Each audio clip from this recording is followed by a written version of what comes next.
Elle a cru à un vol. Le PDG millionnaire l'a prise pour un Uber et a fini par trouver l'amour. Avant de commencer l'histoire, n'oubliez pas de laisser un like et de vous abonner à la chaîne pour voir plus d'histoires comme celle-ci. Non mais je rêve, murmura Derek Stone en consultant sa montre pour la 4e fois en moins de 2 minutes. C'était sa première expérience avec Uber. À son grand désarroi, le chauffeur était déjà en retard. Sa Mercedes était tombée en panne ce matin-là et sans autre option, il avait dû utiliser l'application. C'est alors qu'une Toyota argentée, identique à celle de l'application, s'arrêta au feu juste à côté de lui. Il n'hésita pas une seconde. Il ouvrit la portière, lança sa mallette sur la banquette arrière et monta comme un général partant au combat. « Roulez. Contentez-vous de rouler » ordonna-t-il sans même regarder le visage du conducteur. « Quoi » dit une voix de femme, un peu rauque et complètement sous le choc. « Allez, madame. »« Conduisez » répondit-il en tapant sur son téléphone. Les yeux de la conductrice s'écarquillèrent. Son visage devint pâle, et dans une panique pure, elle écrasa l'accélérateur. « Oh mon Dieu, je veux vivre !» cria-t-elle, agrippant le volant à 2 mains comme si elle fuyait pour sa vie. Derek laissa tomber son téléphone. « Et pourquoi vous criez comme ça ?»« Parce que vous êtes en train de me voler, grand malade !» s'écria-t-elle en le regardant dans le rétroviseur. « Je me suis juste arrêté au feu. »« À l'aide !»« Oh mon Dieu, je suis quoi ?» hurla-t-il, paniquant à son tour. « Je ne vous vole pas. Vous n'êtes pas mon Uber ?»« Uber ? Je travaille dans un bureau. » « Alors pourquoi vous êtes-vous arrêté devant le café comme une voiture de VTC ?»« Parce que le feu était rouge. »« Oh, pour l'amour du ciel !» Elle gara la voiture sur le bas-côté avec une secousse qui manqua de faire étouffer Derek avec son propre cri. Ils se dévisagèrent en silence pendant 3 secondes. Le moteur vrombissait encore. La gêne envahit l'habitacle. « Bon, » dit-il finalement avec un soupir. C'était déroutant. « Déroutant ? Vous avez fait irruption dans ma voiture, vous m'avez dit de rouler, et vous m'avez presque fait faire une crise cardiaque. J'ai failli appeler la police. » Derek se gratta la nuque, essayant de rester calme. La vérité était que, maintenant que l'adrénaline retombait, il réalisait à quel point toute cette situation était drôle. D'accord, c'était une erreur. Il sourit. Un malentendu. Très bien. Un malentendu qui aurait pu se terminer par un procès. Et croyez-moi, je sais comment ça marche. Je travaille dans un cabinet d'avocats. Il se figea. Vraiment ? Vraiment. Vous avez de la chance que je ne porte pas d'arme. Derek se mit à rire. Vous savez quoi ? Vous avez raison. Je suis désolé. J'étais en retard, j'ai vu la voiture, j'ai cru que c'était mon Uber et je suis monté sans réfléchir. C'était impulsif. Il marqua une pause. Mais puisque vous travaillez dans un bureau et que vous semblez vous diriger vers le centre-ville, cela vous dérangerait-il de me déposer ? À ce stade, le Uber a probablement déjà annulé de toute façon. Émilie souffla, toujours contrariée.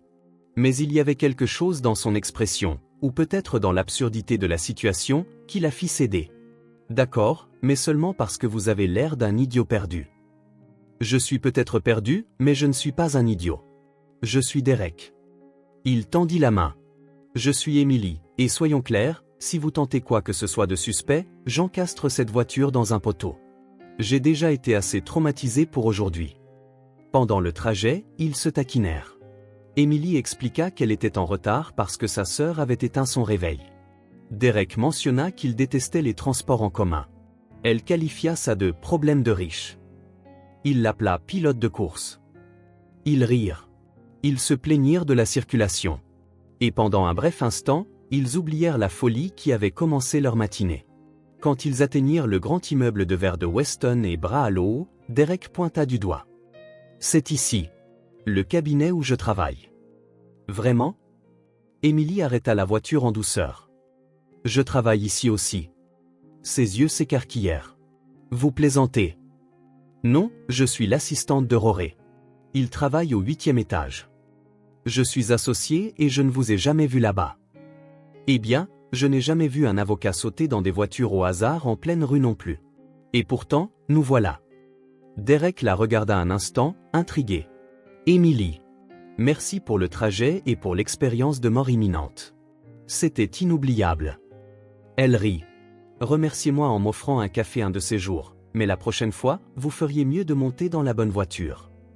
Il sortit, en gravissant les marches de l'entrée, il ne put s'empêcher de regarder en arrière. Émilie était toujours dans la voiture, riant toute seule. Il sourit, définitivement inoubliable. Derek passa toute la matinée à essayer de se concentrer sur les contrats posés sur son bureau, mais son esprit revenait sans cesse à cette femme aux cheveux bruns qu'il avait presque fait mourir de peur et de rire quelques heures plus tôt. Chaque fois qu'il pensait à son visage terrifié criant « Je veux vivre », il laissait échapper un petit rire qui fit lever un sourcil inquiet à sa secrétaire, Martha. « Monsieur Stone ?» Martha apparut à la porte pour la 3e fois. « Est-ce que tout va bien? Avez-vous besoin de quelque chose? » « Je vais très bien, Martha. Mieux que jamais, en fait. » Elle le regarda comme s'il avait complètement perdu la tête et s'éloigna en secouant la tête. Derek s'en fichait. Il était bien trop curieux d'en savoir plus sur Émilie, l'assistante de Rory, qui conduisait comme si elle était dans une course-poursuite et avait la langue la plus acérée qu'il ait rencontrée depuis des années. À l'heure du déjeuner, Derek décida de faire un tour dans les couloirs avant de sortir. Pure coïncidence, bien sûr. Cela n'avait absolument rien à voir avec la possibilité de croiser Émilie à nouveau. Absolument rien. En se promenant au 8e étage, une coïncidence également puisque Rory y travaillait, Derek entendit un rire familier résonner dans le couloir. Il ralentit le pas et vit Émilie au centre d'un petit groupe d'employés, gesticulant avec animation en racontant une histoire. Alors j'ai dit au client, « Monsieur, vous voulez poursuivre votre voisine parce que son chat a fait ses besoins dans votre jardin? Très bien. Mais sachez que vous serez connu comme le type du procès pour crotte de chat pendant les 5 prochaines années. » Émilie imita une voix grave et pontifiante. Il a abandonné sur le champ. Le groupe éclata de rire. Derek se cacha derrière une colonne, observant avec fascination. Émilie était naturellement drôle, spontanée, et captivait l'attention de tous sans même essayer. Rien chez elle n'était forcé ou calculé. L'opposé complet des gens qu'il fréquentait habituellement, qui mesuraient chaque mot comme s'ils étaient en réunion d'affaires. « Émilie, tu es terrible », rit Sandra de la comptabilité. « Pauvre homme. »« Pauvre, rien du tout », Émilie leva les yeux au ciel. « Vous n'avez pas vu la taille de la clôture qu'il voulait construire juste à cause d'un chat. On aurait dit qu'il se préparait pour une invasion extraterrestre. » Derek ne put s'en empêcher et éclata d'un rire sonore. Tout le monde se tourna pour le regarder. Les yeux d'Émilie s'écarquillèrent en le voyant. « Tiens, regardez qui a décidé de se montrer, » dit-elle en croisant les bras avec un sourire espiègle.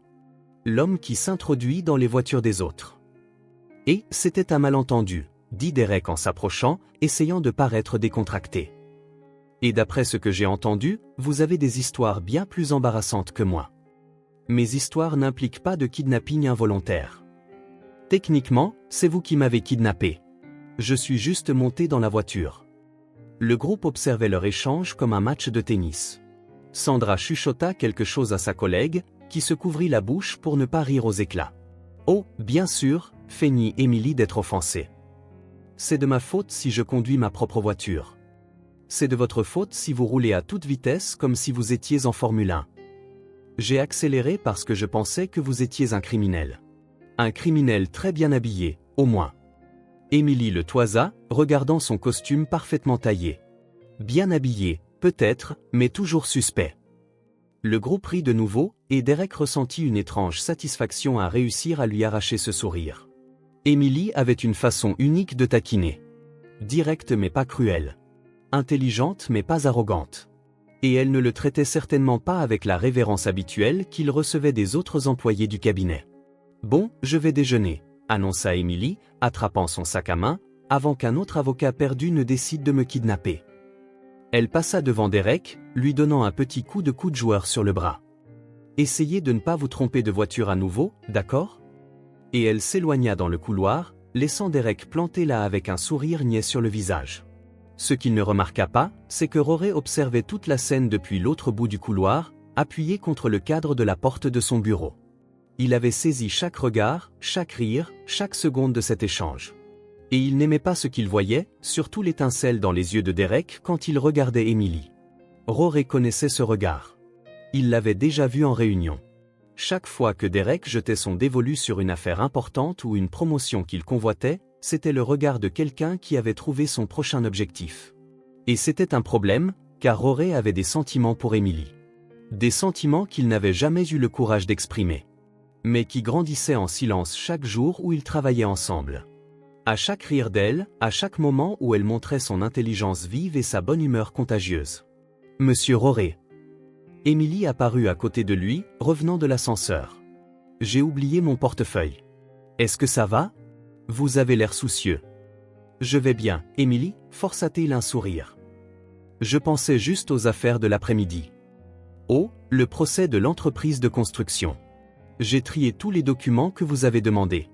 Ils sont sur votre bureau, classés par date. Parfait, comme toujours.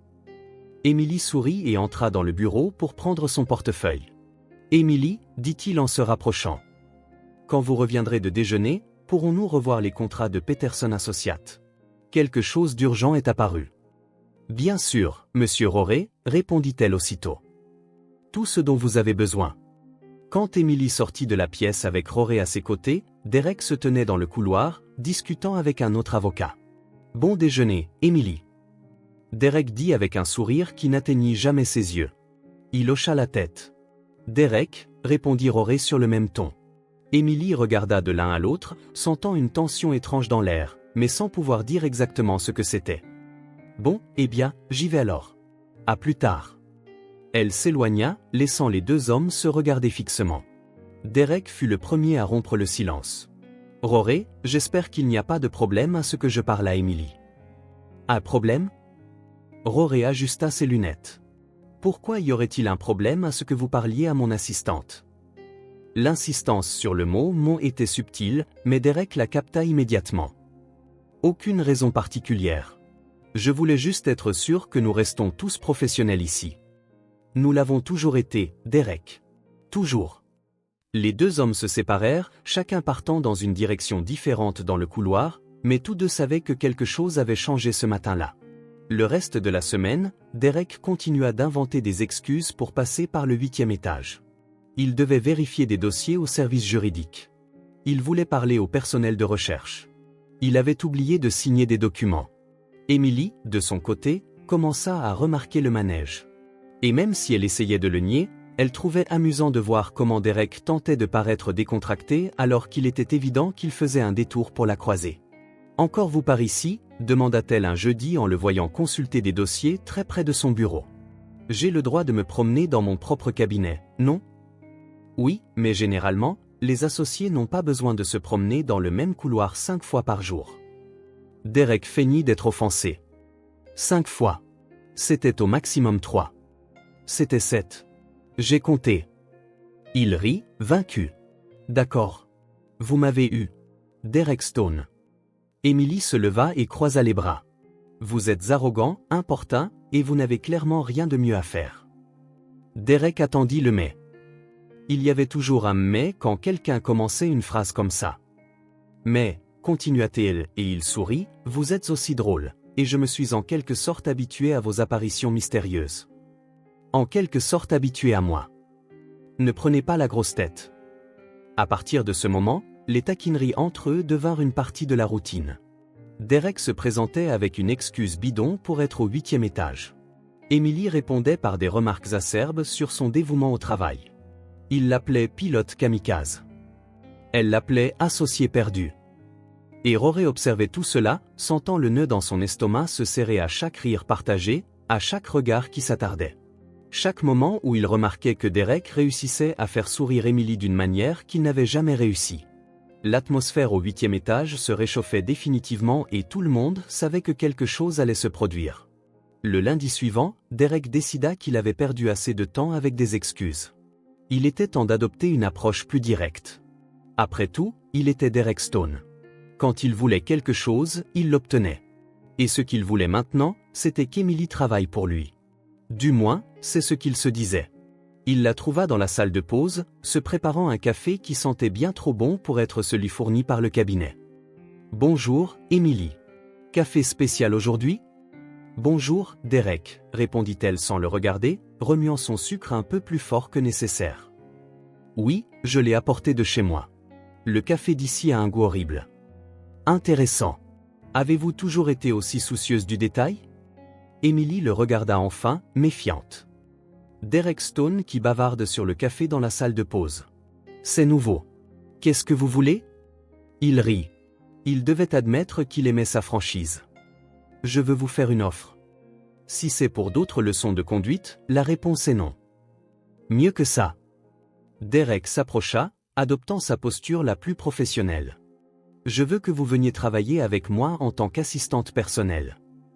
Emily faillit laisser tomber sa tasse. Quoi? Vous m'avez bien entendu. Assistante personnelle. Le double de votre salaire actuel, de meilleurs avantages, l'accès à des affaires plus importantes, une vraie carrière.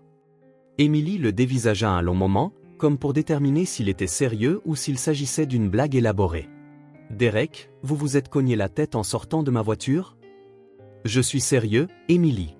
Le double du salaire. Triplez-le et ce serait toujours non. Derek cligna des yeux, surpris. Triple? Tout le monde ne reçoit pas une offre comme ça. Et tout le monde ne la refuse pas. Emily croisa les bras. Mais moi, si. Pourquoi? C'est une opportunité incroyable. Parce que je suis loyal envers Rory. Il m'a donné ma chance quand personne d'autre ne voulait le faire. Il m'a appris tout ce que je sais sur le droit des sociétés. Il m'a traité avec respect dès le premier jour. Je peux vous traiter avec respect aussi, Derek. Emily soupira. Vous m'offrez de l'argent pour abandonner mon patron. Ce n'est pas du respect. C'est juste un pot de vin de luxe. Ce n'est pas un pot de vin. C'est des affaires. Peut-être pour vous. Pour moi, c'est une question de principe. Derek ressentit une pointe de quelque chose qu'il ne pouvait pas tout à fait nommer. De l'admiration, de la frustration, peut-être les deux. Emily, vous laissez passer une opportunité unique. Je laisse passer la chance de devenir le genre de personne qui trahit quelqu'un qui lui fait confiance juste pour de l'argent. Et vous savez quoi? Je suis heureuse de passer à côté de ça. C'est alors que Rory apparut à l'entrée de la salle de pause. D'après l'expression de son visage, il était évident qu'il avait entendu au moins une partie de la conversation. La voix de Rory était contrôlée, mais il y avait une froideur qu'Emily n'avait jamais entendue auparavant. Derek, puis-je vous parler un instant? Emily regarda de l'un à l'autre, sentant la tension dans l'air. Je vais retourner à mon bureau, murmura-t-elle, attrapant son café et partant rapidement. Les deux hommes restèrent seuls dans la salle de pause. Rory ferma la porte. Rory ajusta ses lunettes, une habitude qu'Emily connaissait comme un signe de nervosité. Tu débauches des employés maintenant. Débaucher est un mot fort, Rory. Je dirais que j'offre des opportunités. Des opportunités, répéta Rory avec un sourire qui n'atteignit jamais ses yeux. Comme c'est prévenant de ta part de penser au développement professionnel d'Emily. Elle a du talent. Elle mérite mieux que de simplement organiser tes dossiers. Mes dossiers? La voix de Rory s'éleva. Derek, Emily ne fait pas qu'organiser des dossiers. Elle rédige des contrats, fait des recherches juridiques complexes, rencontre des clients. Elle apprend plus avec moi en 1 an qu'elle n'en apprendrait en 5 ans comme ton assistante personnelle. Être l'assistante personnelle d'un associé est un poste très respecté. Une assistante personnelle qui va chercher le café et planifie des réunions. S'il te plaît, Derek, nous savons tous les deux ce que tu fais. Derek se redressa, sentant le défi dans la voix de Rory. Et qu'est-ce que je fais exactement? Tu essaies d'impressionner une femme avec ton argent et ta position. Le silence qui suivit fut lourd. Derek plissa les yeux. Rory, tu te mêles d'affaires qui ne te regardent pas. Emily travaille pour moi depuis 2 ans. Ses affaires sont mes affaires. Pour l'instant. Que veux-tu dire par pour l'instant? Derek sourit, mais c'était un sourire froid. Je dis juste que les choses peuvent changer. Les gens changent d'avis, surtout quand ils réalisent qu'ils limitent leurs propres possibilités. Rory fit un pas en avant. Derek, je ne le dirai qu'une fois. Laisse Emily tranquille. Ou quoi? Ou tu découvriras que tout le monde dans ce cabinet n'est pas impressionné par ton nom de famille et ton compte en banque. Derek rit, mais il n'y avait aucun humour dans son rire. Rory, tu oublies à qui tu parles.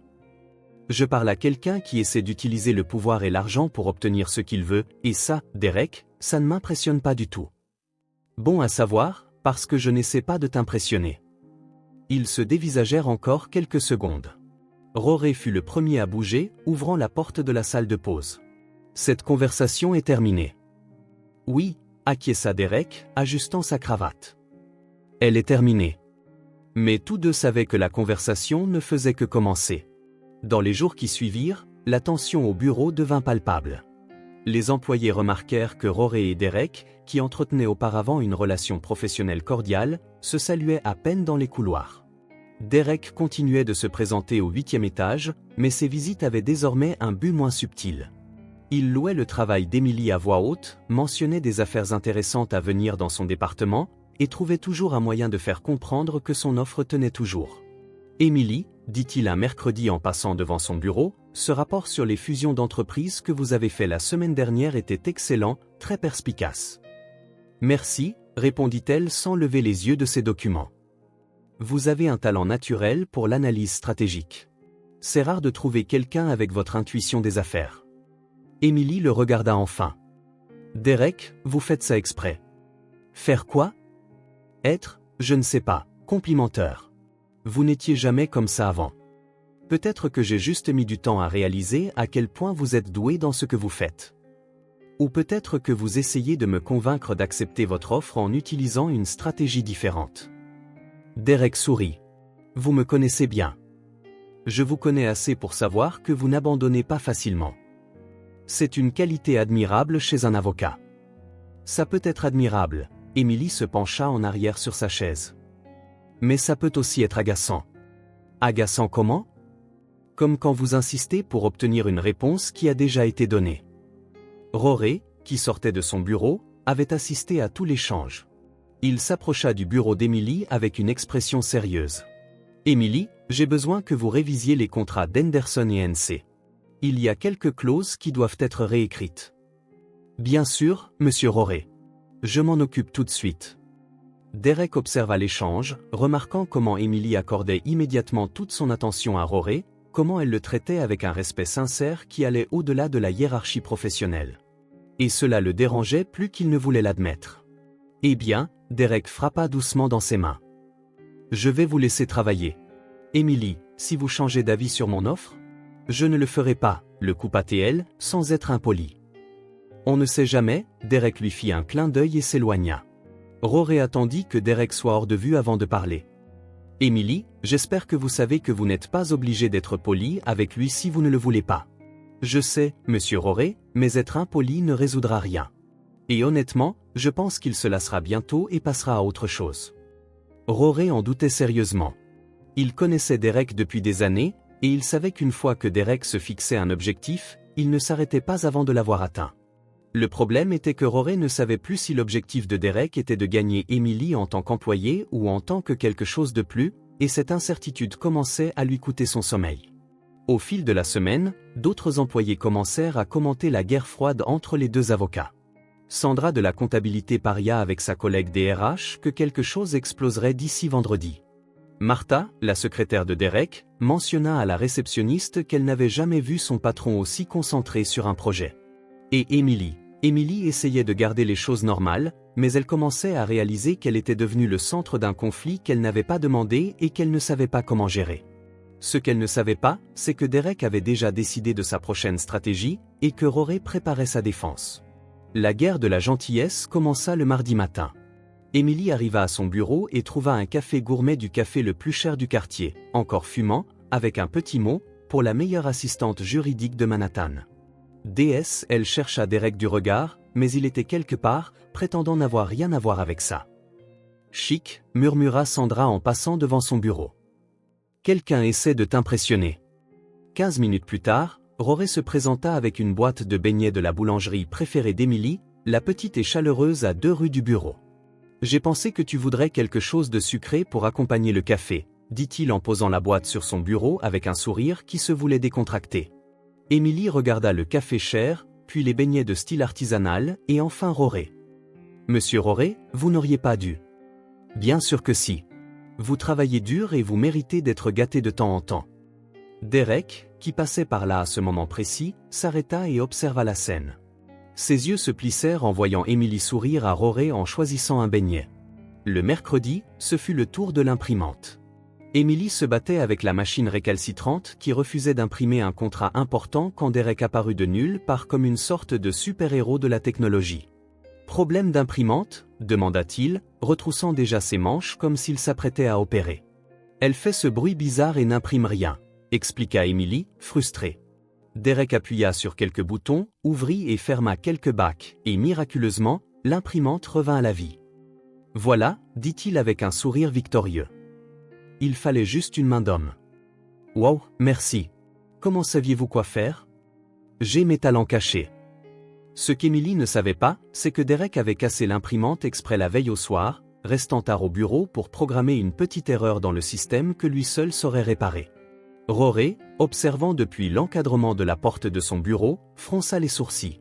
Le jeudi, quand Emily mentionna qu'elle devait faire plusieurs copies pour une réunion, il se présenta avec un technicien qui se trouvait justement dans le coin pour effectuer une maintenance préventive sur toutes les imprimantes de l'étage. « Quelle incroyable coïncidence !» dit Derek sarcastiquement à Martha. Rory a fait venir un technicien le jour même où Emily avait besoin de l'imprimante. « Pensez-vous qu'il l'a fait exprès ?» demanda Martha, intriguée. Martha, dans ce bureau, rien n'est une coïncidence. Le vendredi, la compétition avait atteint un tout autre niveau. Derek commença par louer le rapport d'Emily lors d'une réunion de département, soulignant son analyse brillante et sa perspective fraîche devant toute l'équipe juridique. Rory riposta en invitant Emily à se joindre à une réunion avec des clients importants, la présentant comme mon assistante la plus talentueuse et perspicace. Emily se retrouva soudainement ballottée comme un trophée, louée, consultée et incluse dans des discussions qui ne faisaient normalement pas partie de ses responsabilités. « Ça devient ridicule », murmura-t-elle à Sandra pendant le déjeuner. « Ils se comportent comme deux pans en pleine parade nuptiale. »« Tu te plains de recevoir toute cette attention ?» rit Sandra. « La moitié des femmes de ce bureau tueraient pour être à ta place. »« Ce n'est pas de la vraie attention, Sandra.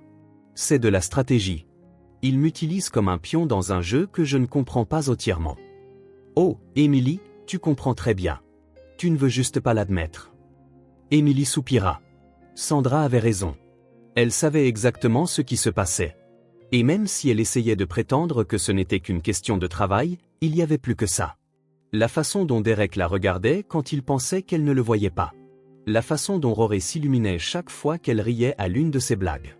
La situation atteignit son paroxysme le lundi suivant, lorsqu'une affaire immobilière relativement simple se transforma en un casse-tête juridique. Le client, M. Henriksen, avait acheté un immeuble commercial et découvert plus tard qu'il existait une servitude non enregistrée permettant aux voisins d'utiliser une partie du parking. Le vendeur avait oublié de mentionner ce petit détail. Rory était dans la salle de conférence, entouré de piles de documents, clairement frustré. « Ça n'a aucun sens », marmonna-t-il, enlevant ses lunettes pour se frotter les yeux. « La paperasse est dans tous les sens. Je ne trouve pas la base légale pour contester la servitude. » Emily, qui organisait les dossiers, s'arrêta et observa Rory un moment. Puis elle jeta un coup d'œil aux documents éparpillés sur la table. « Monsieur Rory, puis-je jeter un œil ?»« Bien sûr, Emily. Peut-être que vous verrez quelque chose que je ne vois pas. » Emily s'approcha de la table et commença à examiner les papiers. Après quelques minutes de silence concentré, ses yeux s'illuminèrent. « Monsieur Rory, avez-vous vérifié la date de la servitude originale ? » Bien sûr, elle est ici. 1987. Et quand la dernière expertise foncière a-t-elle été faite? Rory chercha dans les documents. 1995. Pourquoi? Parce que si nous regardons cette carte de 1995 et que nous la comparons avec la description de la servitude de 1987, Emily plaça deux documents côte à côte, la zone décrite dans la servitude n'existe plus. Elle a été modifiée lors de la rénovation de 1995. Rory regarda les documents, puis Emily, puis de nouveau les documents. Emily, êtes-vous en train de dire que? Je dis que la servitude se réfère à un espace qui a été physiquement altéré, la rendant techniquement invalide. Monsieur Henriksen peut la contester sur la base de l'impossibilité physique de remplir les conditions initiales. Rory resta silencieux un long moment, puis se mit à sourire. Emily, c'est brillant. Absolument brillant. Pensez-vous que ça pourrait marcher? Marcher? Ça va résoudre toute l'affaire. Rory se leva, sur une impulsion, serra Emily dans ses bras. C'était rapide, professionnel, mais Emily sentit quelque chose de différent. Une admiration qui allait au-delà du respect pour son travail. De l'autre côté de la vitre de la salle de conférence, Derek observait toute la scène.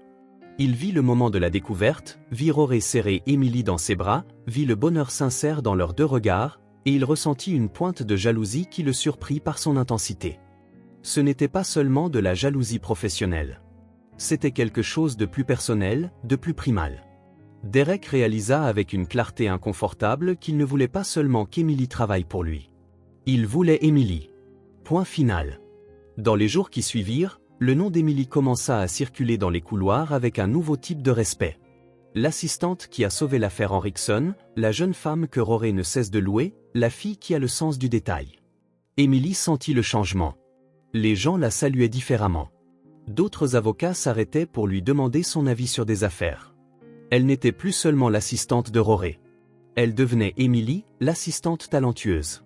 Mais avec la reconnaissance vint aussi une plus grande pression. Derek intensifia ses tentatives pour l'impressionner, se présentant avec des invitations à des événements juridiques majeurs et mentionnant des opportunités uniques à venir dans son département. Rory, quant à lui, commença à l'inclure dans plus de décisions, lui demandant son avis sur les stratégies et la traitant davantage comme une collègue que comme une subordonnée. Emily se retrouva au centre d'une tempête d'attention à la fois flatteuse et inconfortable. Elle savait que les deux hommes s'intéressaient à elle, et il n'était plus possible de prétendre que ce n'était qu'une question de travail. Derek avait abandonné toute prétention de subtilité. Rory luttait avec des sentiments qu'il avait gardés enfouis pendant des années. Et Emily commençait à réaliser que peut-être, juste peut-être, elle avait aussi quelques sentiments à démêler.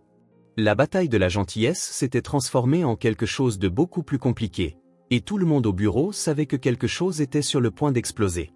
Derek se présenta au bureau d'Emily un jeudi à 11h45 avec cette expression qu'elle apprenait déjà à reconnaître, la détermination déguisée en désinvolture. « Emily, que diriez-vous de déjeuner ensemble aujourd'hui » demanda-t-il, s'appuyant sur son bureau avec un sourire charmant. « Je veux parler de votre carrière. » Emily le regarda par-dessus ses lunettes de lecture, méfiante. « Ma carrière se porte très bien, merci. »« Je sais. C'est exactement pour ça que je veux en parler. Il y a des opportunités qui se présentent et qui pourraient vous intéresser. » Derek, nous avons déjà eu cette conversation. Pas sur le fait de travailler pour moi, l'interrompit-il rapidement. Sur votre avenir, votre potentiel, des choses qui vont au-delà de ce cabinet. Emily hésita. Même si elle se méfiait des intentions de Derek, elle devait admettre qu'elle était curieuse. D'accord, soupira-t-elle. Mais c'est moi qui choisis l'endroit. Parfait. Où vous voulez. Chez Marino. Ce petit restaurant italien sur la 47e rue. Derek cligna des yeux, surpris. Il s'était attendu à ce qu'elle choisisse le food truck habituel. Marino est beaucoup plus sophistiqué que je ne l'imaginais. Ce n'est pas parce que je mange dans des food trucks que je n'ai pas de goût, Derek. Ça veut dire que j'ai un budget. 30 minutes plus tard, ils étaient assis à une table confortable chez Marino S, un petit restaurant italien accueillant que Derek n'avait jamais remarqué, bien qu'il passe devant tous les jours. Alors, Emily posa sa serviette sur ses genoux. Quelle est cette discussion mystérieuse sur ma carrière ? Derek prit une gorgée de vin et se redressa. Emily, vous avez un vrai talent. L'affaire Henriksen l'a prouvé. Mais j'ai l'impression que vous vous sous-estimez. Que voulez-vous dire ? Vous vous contentez de rester au poste d'assistante alors que vous êtes clairement capable de bien plus. Je ne parle pas de venir travailler pour moi, il leva la main avant qu'elle ne puisse protester. Je parle de vous, reconnaissant votre propre valeur. Emily l'étudia attentivement. Et que pensez-vous exactement que je devrais faire ? Pour commencer, arrêtez de vous contenter de miettes. Vous méritez une place à la table, pas de servir le café à ceux qui y sont assis. Emily s'apprêtait à répondre quand une voix familière retentit derrière elle. Emily, quelle incroyable coïncidence. Elle se retourna et vit Rory s'approcher avec un sourire qui ne cachait pas tout à fait la surprise désagréable de les trouver là. Monsieur Rory, que faites-vous ici ? Réunion de dernière minute avec un client. Elle s'est terminée plus tôt que prévu. Rory regarda Derek avec une courtoisie glaciale. Derek, ravi de vous voir ici. Rory, Derek lui rendit son salut sur le même ton. Rejoignez-nous. Nous avions une conversation très intéressante sur le développement professionnel. Rory n'attendit pas une seconde invitation. Il tira une chaise et s'assit, créant un triangle de tension qu'Emily pouvait presque toucher. Le développement professionnel, Rory sourit à Emily. Quel sujet fascinant. Emily a tellement de potentiel, n'est-ce pas, Derek ? C'est exactement ce que je disais, répondit Derek, coupant ses pattes avec plus de force que nécessaire. Emily mérite d'être reconnue pour son talent exceptionnel. Je ne pourrais pas être plus d'accord. C'est pourquoi j'envisage de la recommander pour une promotion. Derek arrêta de mâcher. Promotion au poste d'assistante juridique senior, avec une augmentation substantielle et plus de responsabilités. Emily regarda de l'un à l'autre, réalisant qu'elle était devenue le prix d'une compétition qui se déroulait juste devant elle. « Les gars, interrompit-elle. Vous savez que je suis assise juste ici, n'est-ce pas? Vous pouvez arrêter de parler de moi comme si j'étais une sorte de projet. » Tu as raison, Derek sourit, bien que ses yeux restassent fixés sur Rory. Désolé, Emily. C'est juste que je m'emballe quand je vois du talent gaspillé. Gaspillé? Rory ajusta dangereusement ses lunettes. Emily apprend plus avec moi en 2 ans qu'elle n'en apprendrait en 5 ans au département des affaires générales. Perspective intéressante, contra Derek. Bien que je dirais qu'une expérience diversifiée est toujours meilleure pour le développement professionnel. Diversifiée comme aller chercher le café et planifier des réunions? Diversifiée comme participer à des négociations de plusieurs millions de dollars et à des fusions internationales. Emily observa l'échange comme un match de tennis verbal. Elle décida d'intervenir avant que l'un d'eux ne se retrouve avec une fourchette dans l'œil. Puisque vous êtes tous les deux si intéressés par mon développement professionnel, dit-elle calmement en coupant dans sa propre assiette, vous devriez peut-être savoir que je serai diplômée de la faculté de droit dans seulement 2 mois. Silence total. Derek laissa tomber sa fourchette. Rory faillit s'étouffer avec son vin. Quoi? Fut le premier à se reprendre Derek. Programme du soir en droit à NYU. Je suis diplômé dans 2 mois. Emily continua de manger comme si elle venait de commenter la météo. Je pensais que vous le saviez tous les deux. Emily, Rory se pencha en avant. Vous n'en avez jamais parlé. Vous n'avez jamais demandé. Vous avez tous simplement supposé que j'étais seulement une assistante sans ambition propre. Derek la regarda avec un mélange d'admiration et de quelque chose d'autre qu'Emily ne pouvait pas tout à fait identifier. Vous allez être avocate. Je vais essayer. Je dois encore réussir l'examen du barreau, mais oui, c'est le plan. Emily, Rory s'éclaircit la gorge, paraissant soudainement nerveux. Cela change tout. Eh bien, j'ai toujours su que vous étiez spécial, mais maintenant? Il s'arrêta, jeta un coup d'œil à Derek, puis de nouveau à Emily. Emily, je dois vous dire quelque chose. Depuis longtemps maintenant, Son téléphone sonna. Il regarda l'écran, clairement agacé par l'interruption. Désolé, je dois prendre cet appel. C'est urgent. Il s'éloigna de la table, parlant à voix basse dans son téléphone. Derek et Emily restèrent seuls, entourés par le cliquetis de la vaisselle et le bourdonnement des conversations des autres clients. Alors, Derek se pencha en arrière sur sa chaise, une avocate. Ça explique beaucoup de choses. Ça explique quoi? Pourquoi vous n'êtes pas intimidé par moi? Pourquoi vous me parlez d'égal à égal? Pourquoi vous avez résolu l'affaire Henriksen en un clin d'œil? Emily sourit. J'ai toujours été comme ça, Derek. Le diplôme ne fera que le rendre officiel. Emily, Derek se pencha en avant et pour la première fois, elle vit quelque chose de complètement sincère dans ses yeux. Vous êtes incroyable. Il y avait quelque chose dans sa voix qui fit arrêter de manger à Emily. Ce n'était pas le ton d'un patron impressionné par son employé. C'était quelque chose de plus personnel, de plus vulnérable. Derek, non? Laissez-moi finir. Depuis ce jour dans la voiture, où vous avez changé quelque chose en moi. Je ne peux pas vraiment l'expliquer, mais... Rory revint à la table, clairement frustré. Désolé, je dois retourner au bureau. Urgence avec l'affaire Peterson. Il s'arrêta à côté de la chaise d'Emily, hésitant. Emily, pouvons-nous parler plus tard de ce que j'essayais de dire? Bien sûr, monsieur Rory. Rory hocha la tête, lança un dernier regard à Derek qu'Emily ne put tout à fait déchiffrer, et partit. Derek et Emily terminèrent leur déjeuner dans un silence relatif, chacun perdu dans ses pensées. Quand Derek demanda l'addition, Emily essaya de la partager, mais il refusa. C'est pour moi, dit-il. De plus, maintenant je sais que dans 2 mois, je déjeunerai avec une collègue, pas seulement une assistante. Derek, ça ne change rien entre nous. Je serai toujours moi. Je sais, sourit-il. Mais il y avait quelque chose de différent dans ce sourire, quelque chose de plus sérieux, de plus déterminé. C'est exactement pour ça que ça change tout. Sur le chemin du retour au bureau, Emily essaya de digérer ce qui venait de se passer. Derek avait commencé à dire quelque chose de personnel avant que Rory ne revienne. Rory avait essayé d'avouer quelque chose avant que le téléphone ne sonne. Et elle ne savait plus quoi penser d'aucun des deux.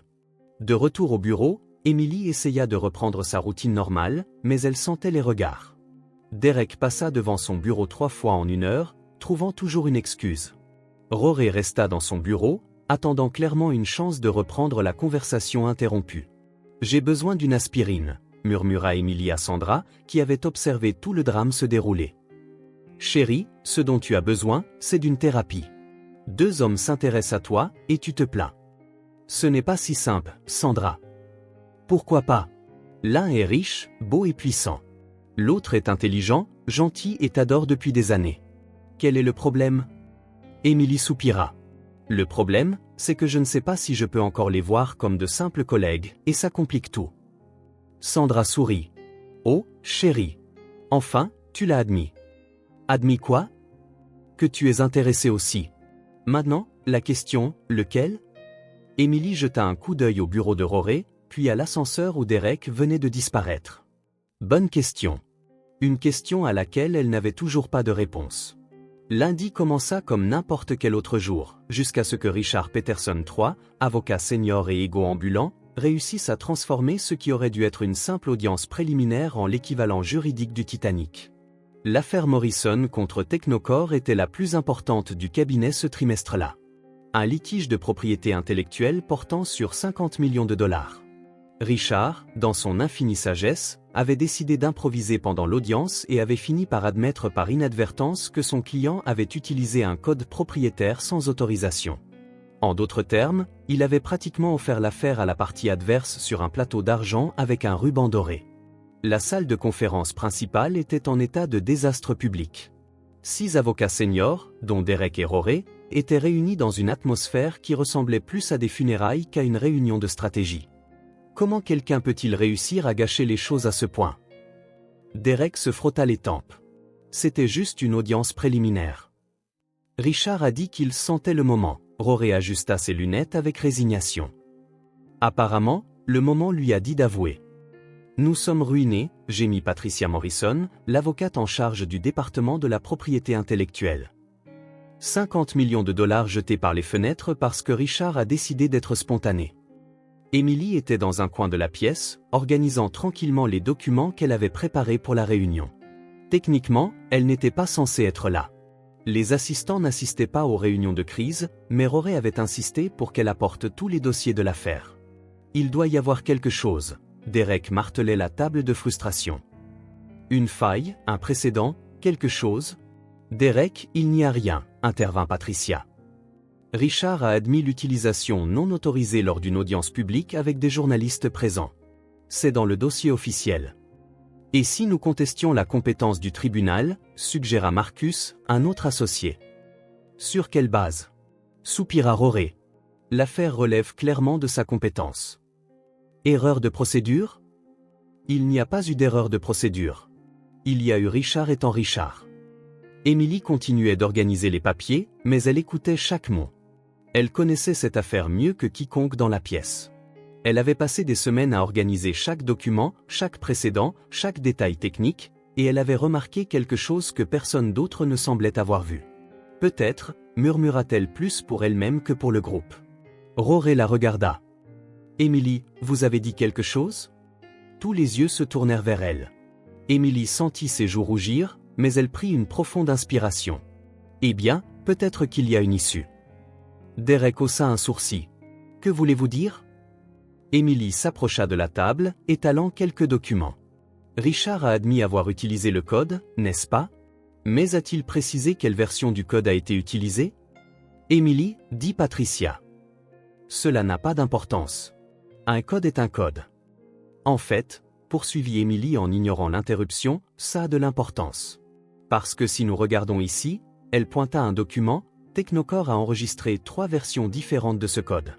La version 1.0 en 2019, la 2.0 en 2021 et la 3.0 en 2023. Et alors? Demanda Marcus avec impatience. Alors, Émilie attrapa un autre document. Notre client, Morrison Industries, a développé un code similaire de manière indépendante en 2020. Tout est documenté ici.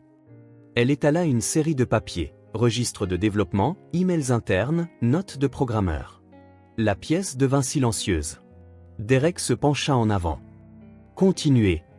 Si Richard n'a jamais précisé quelle version du code a été utilisée, et si Technocore suppose que c'était la version la plus récente, nous pouvons argumenter que notre client n'a utilisé que des éléments qu'ils ont développés de manière indépendante, qui se trouvaient simplement ressembler à la version 1.0 de Technocore. Rory enleva ses lunettes et la regarda avec une admiration croissante. Émilie, êtes-vous en train de suggérer que? Je suggère que techniquement, il n'y a pas eu de violation de propriété intellectuelle parce que les éléments en question ont été développés simultanément par les deux parties. C'est un cas de développement parallèle, pas de vol. Patricia prit les documents et commença à les feuilleter rapidement. Mon Dieu, murmura-t-elle. Les dates correspondent. Tout est documenté. Mais Richard a admis l'utilisation, commença Marcus. Richard a admis avoir utilisé le code de Technocore, cita Émilie de mémoire. Il n'a pas précisé qu'il s'agissait d'un code volé. Si nous prouvons qu'ils ont été développés simultanément, l'utilisation était coïncidente, pas intentionnelle. Derek regardait Émilie comme si elle venait de ressusciter quelqu'un. Ça pourrait marcher. Ça marchera. Rory se leva, plein d'énergie. Émilie, c'est brillant. Absolument brillant. La porte s'ouvrit et Helena Weston, la directrice générale du cabinet, entra. À 60 ans, Helena était une femme qui commandait le respect simplement en entrant dans une pièce. Cheveux argentés parfaitement coiffés, un tailleur sur mesure, et des yeux qui semblaient voir à travers les gens. « J'espère que quelqu'un a de bonnes nouvelles », dit-elle en fermant la porte derrière elle. Parce que le téléphone n'arrête pas de sonner avec des clients inquiets de l'incident Richard. « Helena. Émilie vient de nous trouver une issue », annonça Rory, fière. Helena regarda Émilie, qui se sentit soudainement comme un insecte sous un microscope. L'assistante. La future avocate, corrigea Derek, et Émilie ressentit une vague de gratitude inattendue. Intéressant, Helena se rapprocha de la table. Expliquez. Émilie prit une profonde inspiration et répéta son analyse, cette fois avec plus d'assurance. Helena écouta en silence, prenant parfois un document pour l'examiner de plus près. Quand Émilie eut fini, Helena resta silencieuse un long moment. Patricia, pensez-vous que cela a une chance? Plus qu'une chance. Patricia était clairement impressionnée. C'est une stratégie solide. Créative, mais solide. Rory, vous avez bien formé votre assistante. En fait, sourit Rory, je pense que c'est elle qui m'a formé.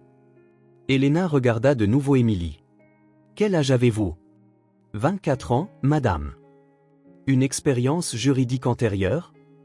Seulement ce que j'ai appris ici, madame. Et la faculté de droit. La faculté de droit? NYU? Je suis diplômé dans 2 mois. Helena hocha lentement la tête. Émilie, vous venez de sauver une affaire de 50 millions de dollars. Félicitations. Merci, madame Weston. Maintenant, tout le monde dehors. Je dois passer quelques appels pour mettre cette stratégie en place avant qu'il ne soit trop tard. Émilie, vous restez. Derek et Rory échangèrent des regards inquiets, mais ils n'eurent d'autre choix que de partir. Émilie se retrouva seule avec la femme la plus puissante du cabinet. Asseyez-vous, Helena lui fit signe d'une chaise. Émilie obéit, essayant de ne pas paraître aussi nerveuse qu'elle l'était. Émilie, en 20 ans de direction de ce cabinet, j'ai rarement vu quelqu'un de votre âge faire preuve d'un tel niveau d'analyse stratégique. D'où vous est venue cette idée? Eh bien, j'ai lu tous les documents plusieurs fois, en organisant, en classant, et j'ai commencé à remarquer des schémas, des incohérences. Il semblait évident que quelque chose n'était pas pris en compte. Évident, répéta Helena avec un demi-sourire. Pour vous, peut-être.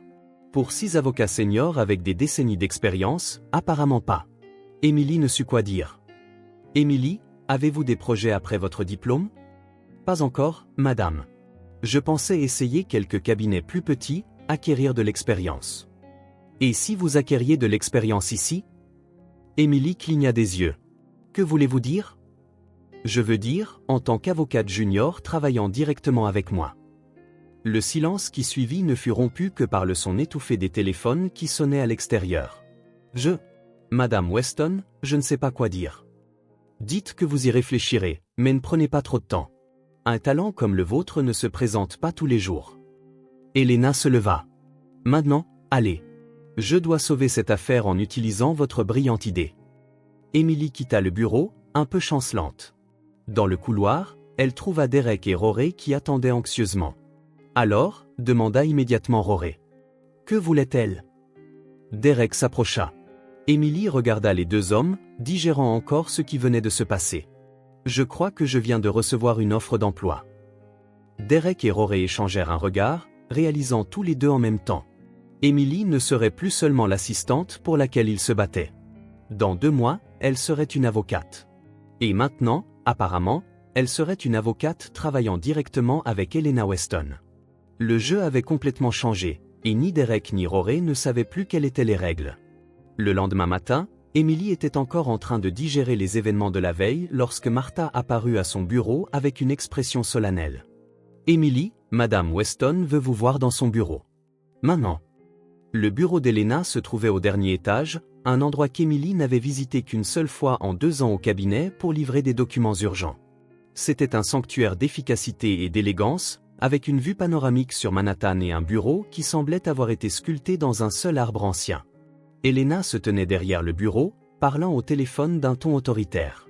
Non, Michael, je n'accepte pas les excuses. Le rapport aurait dû être sur mon bureau hier. Elle fit signe à Emily de s'asseoir. Réglez ça d'ici la fin de la journée ou trouvez un autre travail. Elle raccrocha et se tourna vers Emily avec un sourire qui réussissait à être à la fois chaleureux et intimidant. Emily, merci d'être venue. Un café? Non, merci, Madame Weston. Elena. Vous pouvez m'appeler Elena. Emily cligna des yeux, surprise. Dans la hiérarchie de Weston et Bra, Elena était pratiquement une divinité. Les gens comme Emily ne l'appelaient pas par son prénom. Mettez-vous à l'aise. Elena s'installa dans le fauteuil en face d'Emily, s'éloignant de la formalité du bureau. Je veux vous parler d'hier. Si j'ai fait quelque chose de mal? Au contraire, interrompit Elena avec un sourire sincère. Vous avez tout fait correctement, plus que correctement, en fait. Vous avez sauvé une affaire qui était perdue, et vous l'avez fait avec une précision et une élégance qui m'ont même impressionné. Emily sentit ses joues s'échauffer. J'ai juste remarqué quelques incohérences dans les documents. Emily, vous venez de minimiser une analyse stratégique que 6 avocats seniors ont complètement manqué.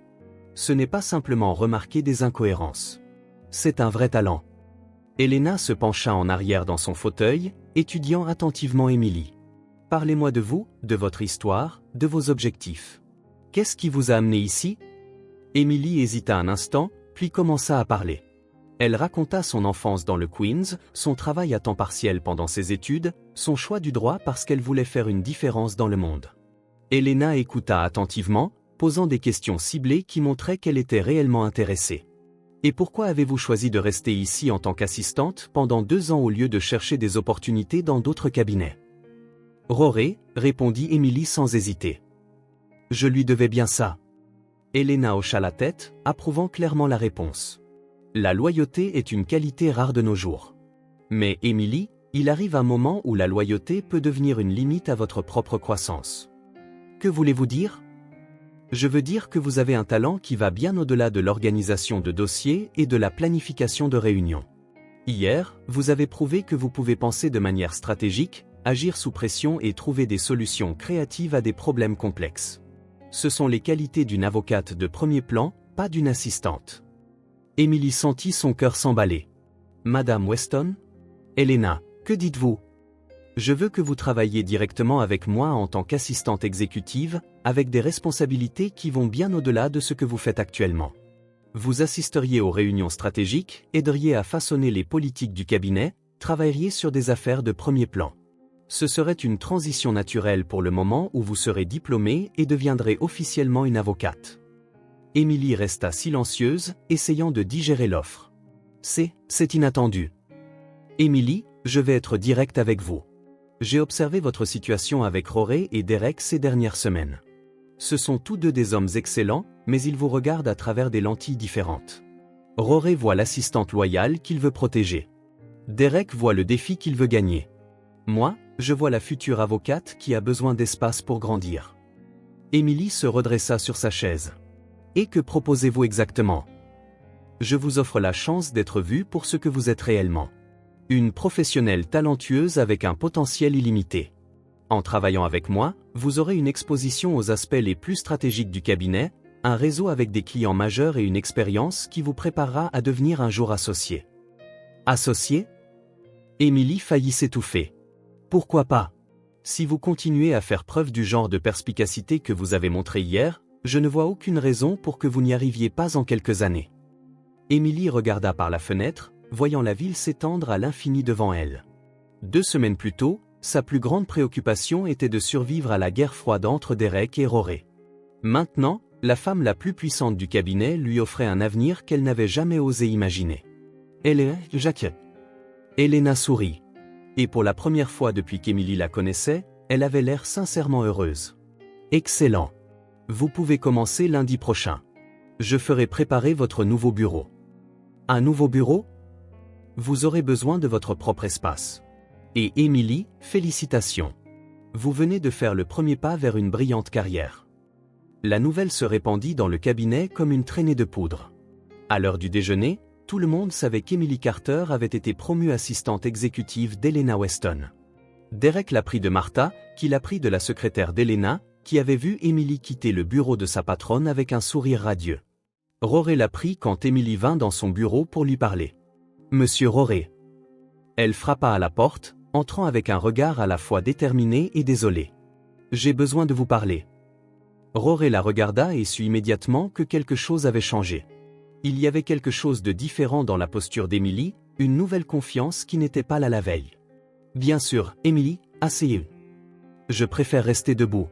C'est officiel. » Rory sentit son estomac se nouer. « Emily, que s'est-il passé? » Elena m'a offert un poste d'assistante exécutive. J'ai accepté. Silence total. Rory enleva ses lunettes et les nettoya soigneusement. Une habitude qu'Emily reconnaissait comme le signe qu'il digérait quelque chose de difficile. « Je vois, dit-il finalement. Et quand est-ce que ça commence? Lundi prochain.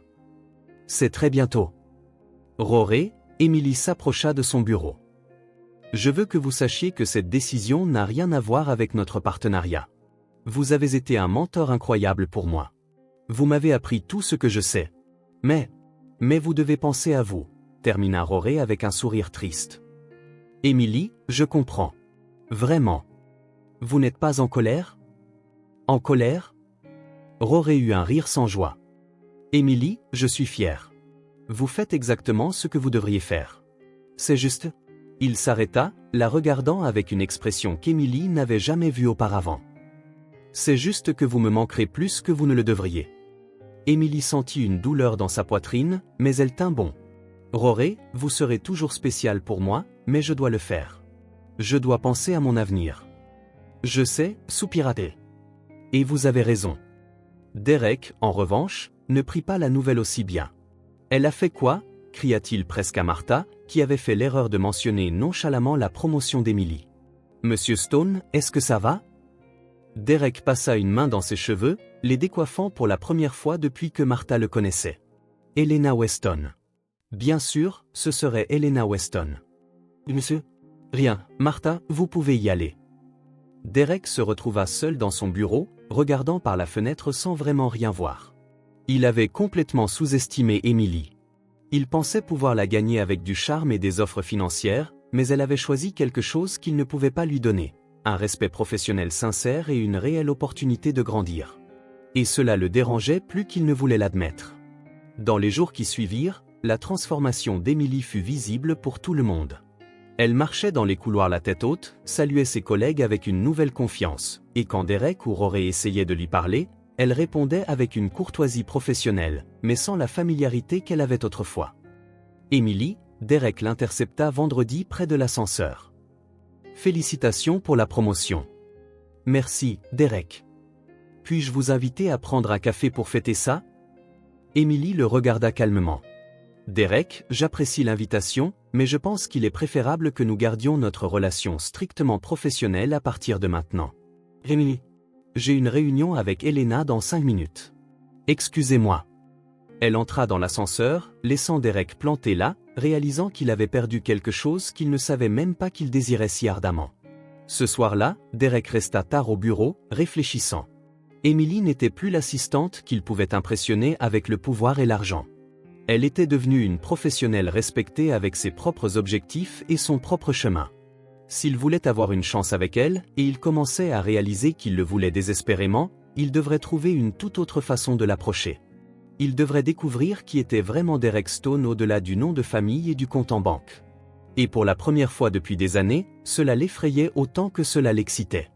En 2 semaines, Emily Carter était devenue une force de la nature au sein de Weston et Bra Hollow.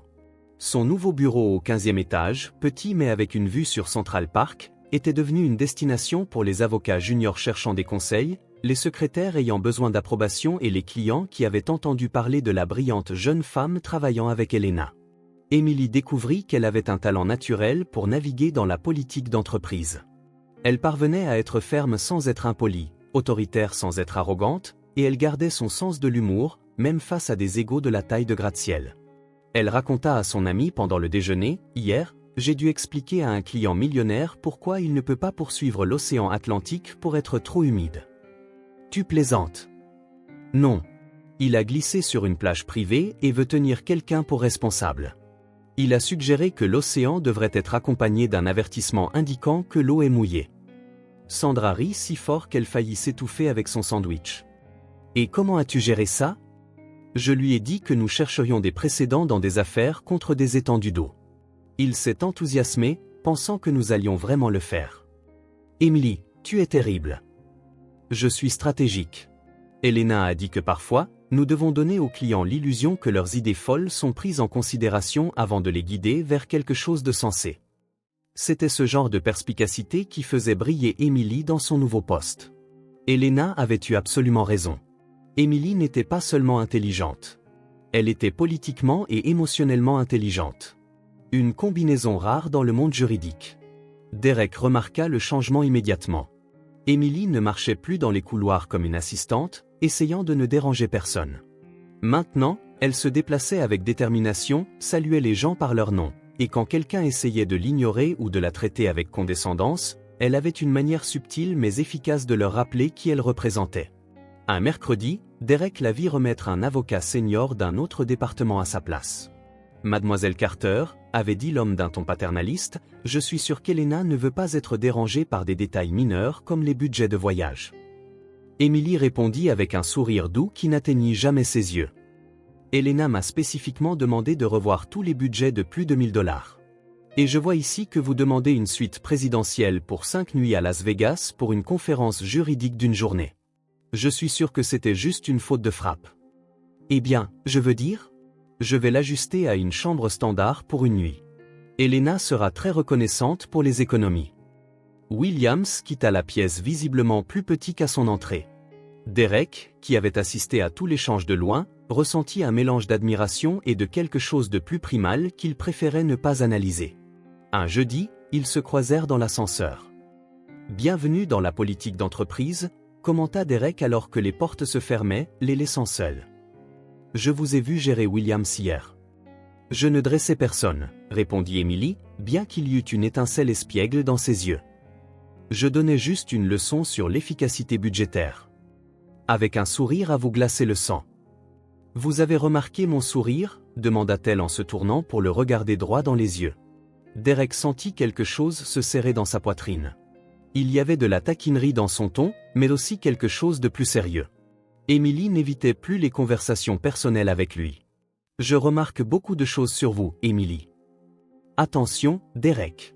Ça ressemble presque à un compliment sincère. »« Peut-être que c'en est un. » L'ascenseur s'arrêta à son étage. Emily sortit mais se retourna avant que les portes ne se ferment. « Derek ? » ?»« Oui. »« Vous aussi, vous avez changé. »« Que voulez-vous dire ? » ?»« Je n'ai pas encore compris, mais vous avez changé. » Les portes se fermèrent, laissant Derek seul avec une étrange sensation dans l'estomac. Pendant ce temps, Rory traversait les étapes du deuil professionnel. Emily essayait de rester en contact. Elle s'arrêtait parfois à son bureau, demandait des nouvelles des affaires, laissait des petits mots sur leurs blagues internes. Mais il y avait une distance maintenant qui n'existait pas avant. Comment vous adaptez-vous à votre nouveau poste ? Demanda-t-il un vendredi où elle s'arrêta pour déposer des documents. Bien. Elena est un mentor incroyable. J'apprends tellement. Je suis heureux pour vous, dit Rory. Et il semblait vraiment le penser. Vous méritez toutes les bonnes opportunités qui se présentent à vous. Rory. Emily hésita. J'espère que vous savez que notre amitié n'a pas changé. Si, Emily, et ce n'est pas grave. Vous avez grandi. C'est normal que les choses changent. Emily sentit une pointe au cœur, mais elle savait qu'il avait raison. Derek, de son côté, réalisait que courtiser Emily était maintenant un jeu complètement différent. Elle n'était plus impressionnée par ses tactiques habituelles. Quand il se présentait avec un café cher, elle le remerciait poliment, mais mentionnait qu'elle avait maintenant accès à la machine à café spéciale de l'étage exécutif. Quand il essayait de l'impressionner avec des invitations à des événements chics, elle répondait qu'Elena l'avait déjà mise sur la liste VIP des meilleurs événements de réseautage de la ville. C'est difficile de rivaliser avec Elena Weston, marmonna Derek pour lui-même après qu'Emily eut poliment décliné son invitation à un gala de charité. La deuxième semaine, Derek réalisa qu'il avait besoin d'une toute nouvelle stratégie. Emily travaillait tard un jeudi. Il pouvait voir la lumière dans son bureau depuis le sien. Il était presque 22 heures quand il décida d'aller la voir. Il frappa à la porte et trouva Emily entourée de papier, tenant une tasse de café froid avec des cernes sous les yeux. « Emily, ça va ?»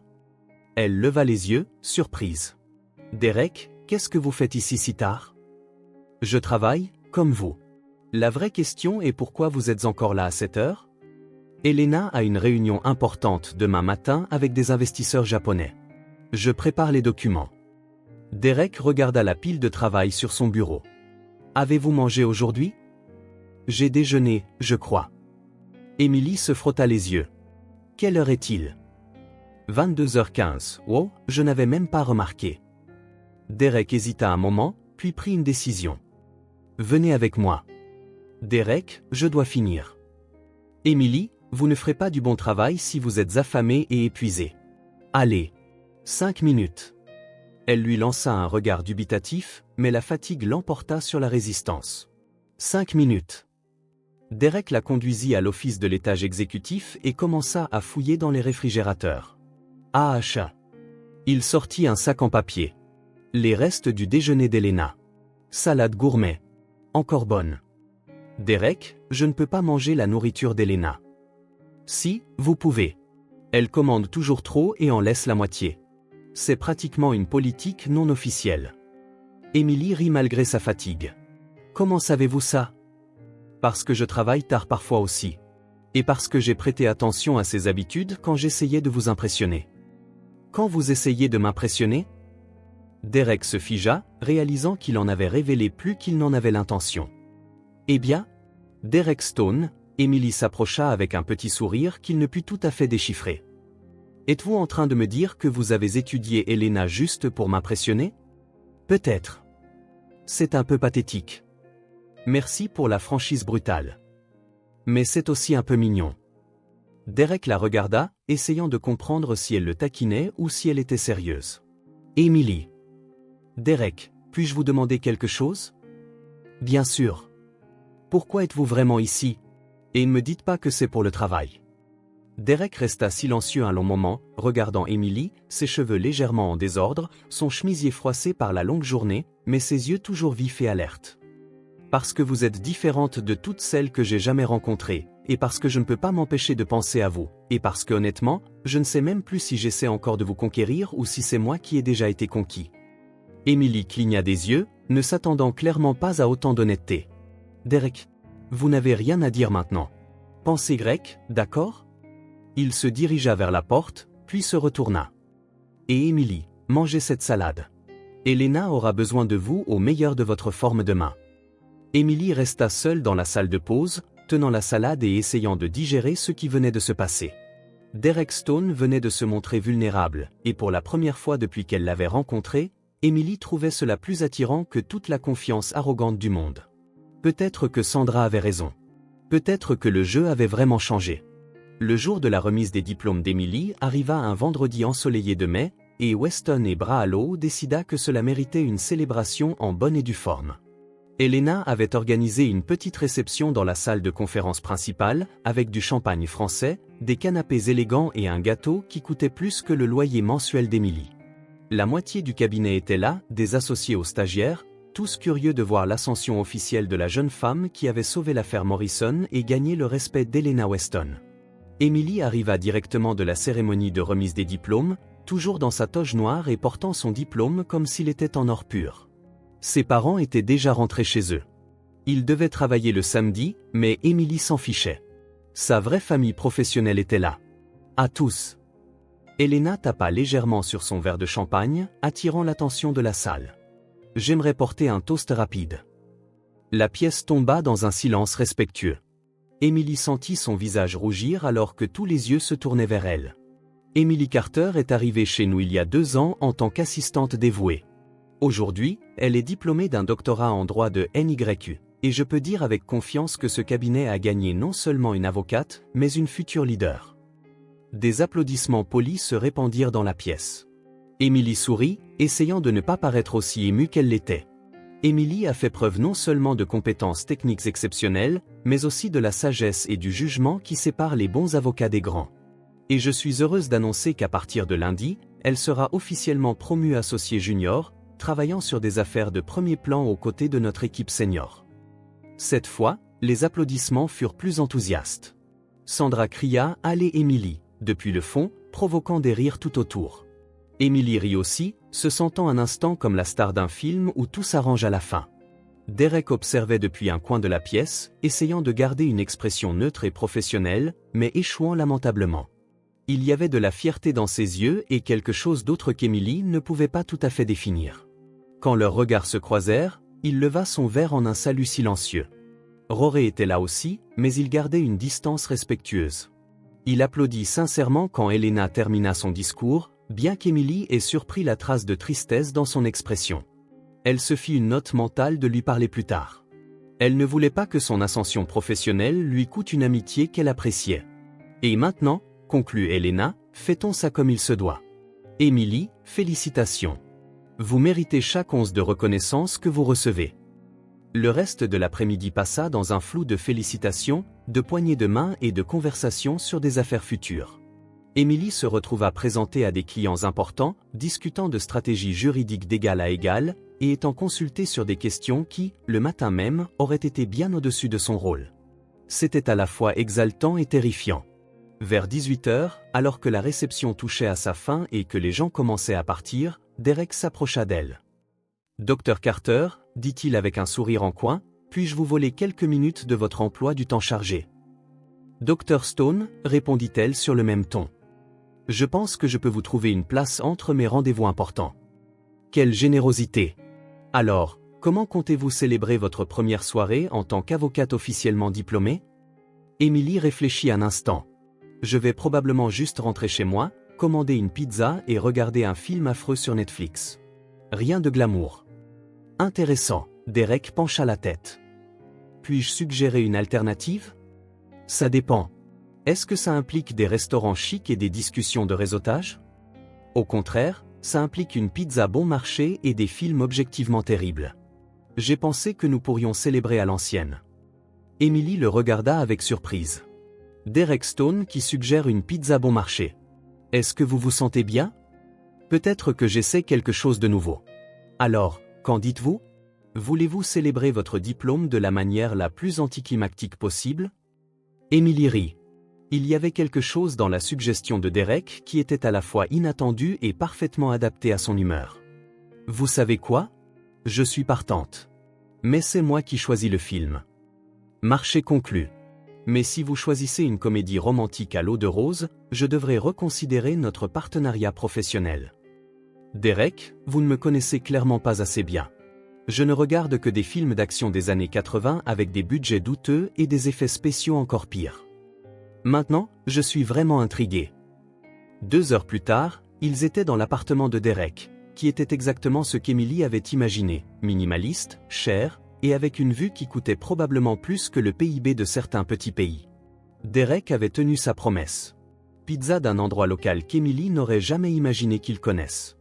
Soda d'un distributeur automatique et un film intitulé Commando Explosif 3, La Revanche, qui semblait avoir été réalisé avec un budget de 500 $ et beaucoup de courage. C'est artistiquement discutable, remarqua Derek, regardant une scène où le personnage principal battait apparemment 10 ninjas en utilisant seulement un marteau en caoutchouc. C'est un chef-d'œuvre, défendit Emily, volant une part de pizza. Regardez cette physique complètement impossible. Le gars vient de sauter d'un immeuble, a dévalé une colline escarpée, et s'est relevé sans une égratignure. Et maintenant, il conduit une moto dans un hélicoptère. Exactement, de l'art pur. Derek rit et Emily réalisa qu'elle ne l'avait jamais vu vraiment détendu comme ça. Pas de costume impeccable, pas de posture professionnelle, pas de besoin d'impressionner qui que ce soit. Il portait un jean et un simple t-shirt, ses cheveux légèrement en désordre, et il avait l'air normal, humain. « Puis-je te demander quelque chose ?» dit Emily pendant une pause publicitaire particulièrement longue. « Bien sûr. Pourquoi as-tu suggéré ça ? La pizza et un mauvais film ne semblent pas vraiment être ton style. » Derek hésita, jouant avec l'étiquette de la bouteille de soda. « Tu te souviens de notre première rencontre ? Je veux dire, notre premier malentendu, quand tu es monté dans ma voiture en pensant que c'était un Uber et que je t'ai presque fait mourir de peur. » Exactement. Ce jour-là, tu m'as dit que nous venions de mondes différents. Toi, les food trucks, moi, les restaurants chics. Et tu avais raison. Emily l'étudia attentivement. Et j'ai réalisé que j'aime mieux ton monde que le mien. À Emily de faire semblant de prêter attention au film. Derek. Emily, puis-je être honnête avec toi ? Toujours. Quand je t'ai rencontré pour la première fois, tu étais un défi, quelque chose que je voulais conquérir parce que je ne pouvais pas l'avoir facilement. Mais à un moment donné, je ne sais même pas exactement quand, tu as cessé d'être un défi et tu es devenu toi. Emily sentit son cœur s'emballer. Que veux-tu dire ? Je veux dire, je ne veux plus te conquérir. Je veux te connaître. Je veux savoir quel film terrible tu aimes, quel genre de pizza tu préfères, à quoi tu ressembles quand tu ris vraiment. Ils étaient assis sur le canapé, assez proches pour qu'Emily sente la chaleur qui émanait de lui. Derek se tourna pour la regarder directement.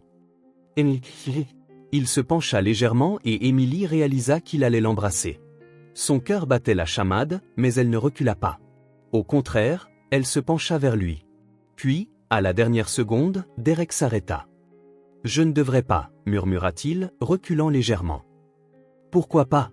demanda Emily, se surprenant elle-même par son audace. « Parce que quand je t'embrasserai, et il venait de dire quand, pas si, je veux que ce soit parce que tu le veux, pas parce que c'est une soirée spéciale ou parce que nous sommes pris dans le moment. » Emily le regarda dans les yeux et vit quelque chose qu'elle n'avait jamais vu chez Derek Stone auparavant, une réelle vulnérabilité. « Derek, Emily, tu as tout changé pour moi. Je ne sais pas encore exactement ce que ça signifie, mais je sais que je veux le découvrir avec toi, si tu le veux. » Ils restèrent silencieux un moment, le film affreux jouant en arrière-plan, créant une bande-son complètement inappropriée pour un moment qui semblait bien trop important pour des mots. « Je pense que je devrais y aller, » dit finalement Emily, mais sans aucune urgence. « Je pense aussi, » acquiesça Derek, mais il ne bougea pas. Ils se regardèrent encore quelques secondes, et Emily eut l'étrange sentiment que quelque chose avait été décidé sans qu'aucun d'eux n'ait dit exactement quoi. À la porte, Derek l'aida à mettre son manteau. « Emily ? » « Oui. »« Félicitations. Vraiment, tu vas être une avocate incroyable. »« Merci. »« Et Derek ? » ?»« Oui. »« Merci pour la soirée la plus normale que j'ai eue depuis des mois. » Elle s'éloigna, mais pas avant de lui toucher légèrement le bras. Derek resta à la porte, la regardant entrer dans l'ascenseur. Quand les portes se fermèrent, il appuya son front contre le mur et sourit. Le jeu avait définitivement changé. Maintenant, la question n'était plus de savoir qui gagnerait qui. C'était de savoir qui aurait le courage d'avouer en premier.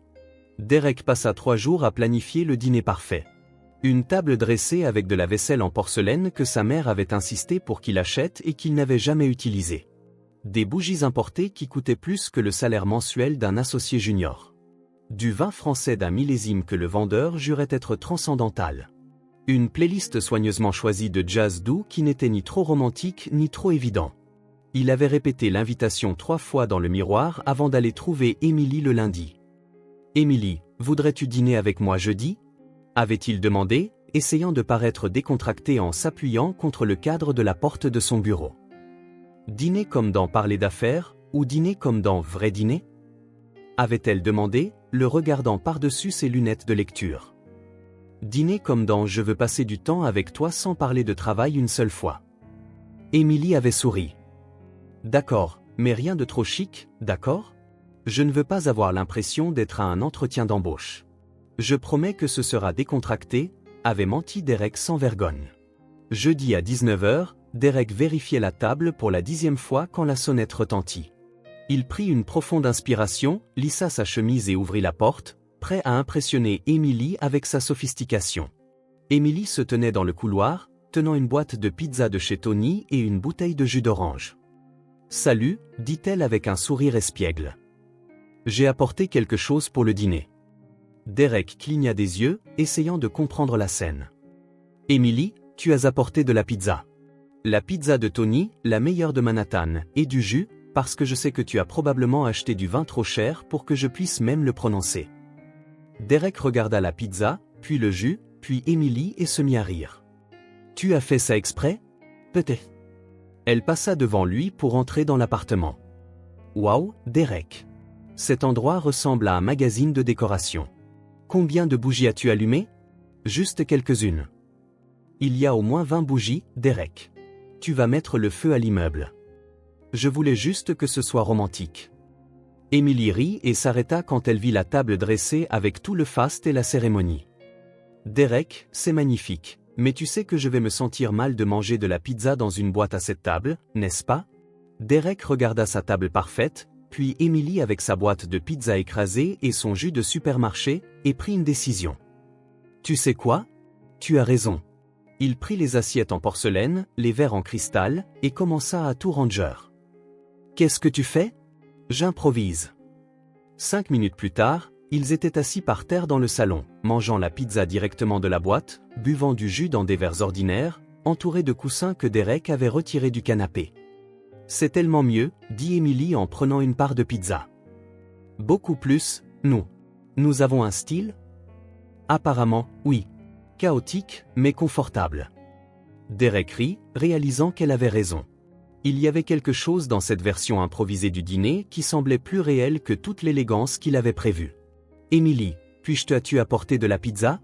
Vraiment. Émilie mâcha pensivement avant de répondre. Parce que je voulais voir ce que tu ferais. Si tu serais agacé, ou si tu essaierais de prétendre que tout allait bien, ou si je jetterais tout le plan par la fenêtre et mangerais de la pizza par terre avec toi. Exactement. Et quelle réponse espérais-tu? Honnêtement, sourit Émilie. Celle-ci. Ils parlèrent pendant des heures. Derek lui raconta son enfance avec des attentes impossibles, le fait de ne jamais savoir si les gens l'aimaient lui ou juste son nom de famille. Émilie partagea comment elle avait travaillé depuis l'âge de 16 ans et son rêve de faire une différence dans le monde grâce au droit. Tu te souviens quand tu es montée dans ma voiture? Émilie rit en prenant une autre part. Comment pourrais-je oublier? Tu as conduit comme si tu fuyais le FBI. J'étais terrifié. Un étranger est monté dans ma voiture et a commencé à me donner des ordres. Conduisez n'est pas donner des ordres. C'est une direction efficace. Derek Stone, tu as littéralement détourné ma voiture. Techniquement, c'est toi qui m'as détourné. Je suis juste monté. C'est toi qui m'as emmené. Ils rirent et Émilie réalisa à quel point il était facile d'être avec Derek quand il baissait sa garde. Sans l'arrogance professionnelle, sans le besoin d'impressionner, il était étonnamment attachant. « Et la guerre entre toi et Rory ?» demanda Émilie. « Vous étiez un peu ridicules tous les deux. » Derek grimaça. « Un peu ridicule, Émilie. J'ai littéralement saboté une imprimante juste pour avoir une excuse pour t'aider. Tu as fait quoi? Oublie que j'ai dit ça. » Derek Stone, Émilie lui lança un coussin. « Tu as saboté du matériel de l'entreprise. » C'était un très petit sabotage, technique et réversible. Tu es terrible. Mais charmant. Terrible et charmant ne sont pas mutuellement exclusifs. La conversation coula facilement d'un sujet à l'autre.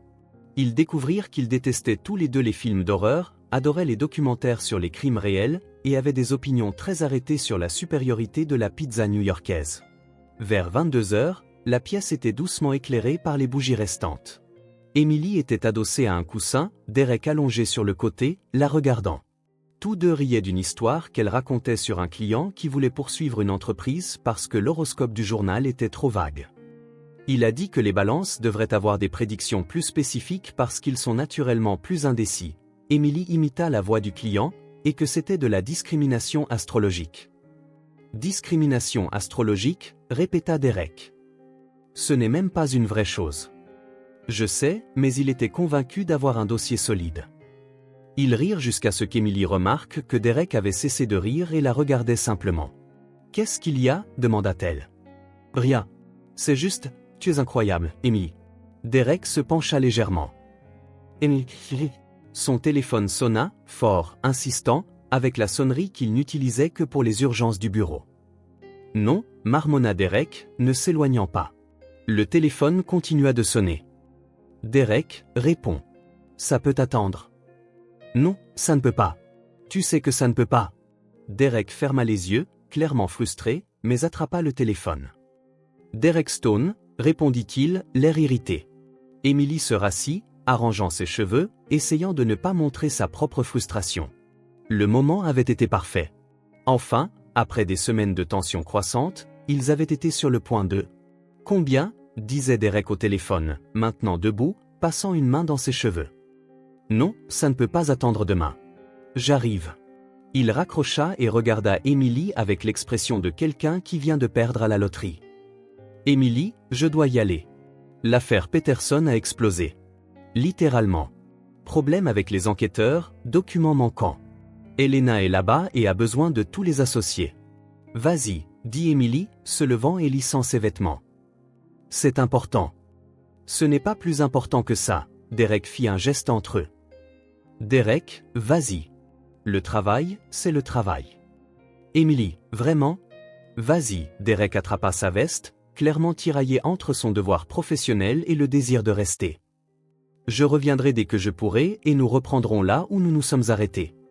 Bien sûr, sourit Émilie, mais il y avait quelque chose de forcé. Derek hésita à la porte. C'était merveilleux, Derek. Maintenant, vas-y avant qu'Elena ne te tue. Après le départ de Derek, Émilie se retrouva seule dans son appartement, entourée de bougies à moitié fondues et de restes de pizza. Elle prit une serviette en papier et écrivit une note rapide. Puis elle partit, fermant doucement la porte derrière elle. Derek revint à 2 heures du matin, épuisé, mais impatient de trouver Émilie. L'appartement était vide, rangé, les bougies éteintes. Sur la table de la cuisine, il trouva la note. Derek, c'était un dîner merveilleux, même avec de la pizza. Surtout avec de la pizza. Merci pour une soirée parfaite. Il glissa la note dans son portefeuille, souriant malgré sa frustration. Le lendemain matin au bureau, Émilie salua Derek normalement, professionnellement. Mais il y avait quelque chose de nouveau dans ses yeux, une promesse silencieuse que la conversation n'était pas terminée. Derek savait qu'il ne pouvait plus attendre. La prochaine fois, il n'y aurait pas de téléphone, pas d'urgence, pas d'interruption. Il était temps d'arrêter de presque embrasser Emily Carter et de faire enfin ce qu'il aurait dû faire des semaines plus tôt. Elena Weston avait un talent particulier pour le timing. Le lundi suivant le dîner presque parfait de Derek et Emily, elle les convoqua tous les deux dans son bureau avec une expression qui ne révélait rien. « J'ai une affaire pour vous deux », annonça-t-elle en faisant glisser un épais dossier sur le bureau. Bancroft Industries contre Global Tech Solutions. Un litige de fusion qui a mal tourné. 3 semaines pour trouver un accord, sinon ça va au tribunal. Derek et Emily échangèrent des regards rapides. « Ensemble » demanda Emily. « Ensemble » confirma Elena. Derek a l'expérience des fusions d'entreprises. Emily a le sens du détail qui peut faire la différence. Je crois que vous formez une paire intéressante. Il y avait quelque chose dans le ton d'Elena qui suggérait qu'elle savait exactement ce qu'elle faisait. Elena, Derek s'éclaircit la gorge. Êtes-vous sûr que c'est une bonne idée ?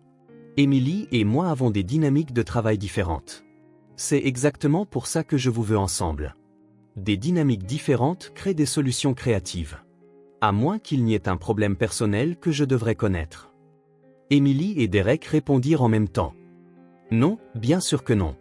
Aucun problème. Pourquoi y en aurait-il ? Elena haussa un sourcil. Parfait. Alors il n'y aura pas d'objection. La salle de conférence s'était réservée pour vous.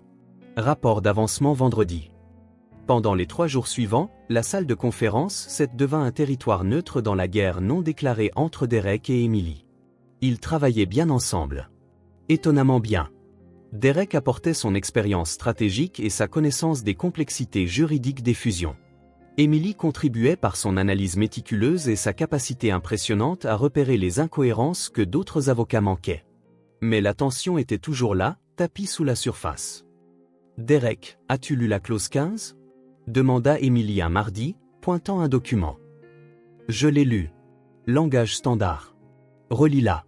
Spécifiquement, la partie sur le transfert de propriété intellectuelle. » Derek l'a relu en fronçant les sourcils. « Waouh! Ils essaient de conserver les droits sur des brevets qui ne leur appartiennent techniquement pas. » Exactement. C'est subtil, mais c'est essentiellement du vol légal déguisé en langage d'entreprise. Emily Carter, Derek la regarda avec une admiration sincère. « Tu es dangereusement douée pour ça. Je fais juste mon travail. » « Non, tu es brillante. Il y a une différence. » Emily sentit ses joues s'échauffer et reporta rapidement son attention sur les documents. Les taquineries continuèrent, mais avec un ton différent maintenant. Moins compétitif, plus flirtant. « Derek, pourrais-tu me passer ce dossier ?» demanda Emily un mercredi. « Lequel ? Le bleu, ou celui que tu évites parce que tu as peur de t'approcher trop près de moi ? » Le bleu, Derek. Toujours le bleu. Dommage. L'autre était plus intéressant. Tu es impossible. Je suis charmant. Il y a une différence. Oui, il y en a une. Tu n'es pas charmant. Derek rit et Emily dut se mordre la lèvre pour ne pas sourire. Un jeudi, il révisait la stratégie finale quand Emily se leva pour prendre de l'eau et trébucha sur une pile de documents. Derek la rattrapa par le bras avant qu'elle ne puisse tomber. Pendant un instant, ils furent très proches. Emily pouvait sentir son parfum, voir les petites rides près de ses yeux qui apparaissaient quand il souriait. « Attention », murmura Derek, ne lâchant pas son bras tout de suite. « Merci », répondit Emily, ne reculant pas non plus. Ils restèrent ainsi quelques secondes, se regardant, jusqu'à ce qu'Emily s'éclaircisse la gorge et s'éloigne. « Les documents » dit-elle inutilement. « Les documents » acquiesça Derek. Le vendredi, ils présentèrent leur stratégie à Helena. 4 minutes d'arguments solides, de précédents bien documentés, et une proposition de règlement qui protégeait les intérêts des deux parties tout en exposant les clauses problématiques. Impressionnant, dit Helena quand ils eurent terminé. Vous travaillez très bien ensemble. L'affaire est pratiquement gagnée. Derek et Emily échangèrent des sourires fiers. Vous pouvez utiliser le reste de l'après-midi pour finaliser les détails. Bon travail. Seuls dans la salle de conférence, ils commencèrent à organiser les papiers. L'affaire était presque bouclée. La pression des délais s'était relâchée, et pour la première fois de la semaine, ils pouvaient se détendre. « On est bon à ça », dit Emily en empilant des papiers. « On forme une bonne équipe. Professionnelle », acquiesça Derek. « Et quelque chose d'autre ?» Emily arrêta de trier les documents. « Derek.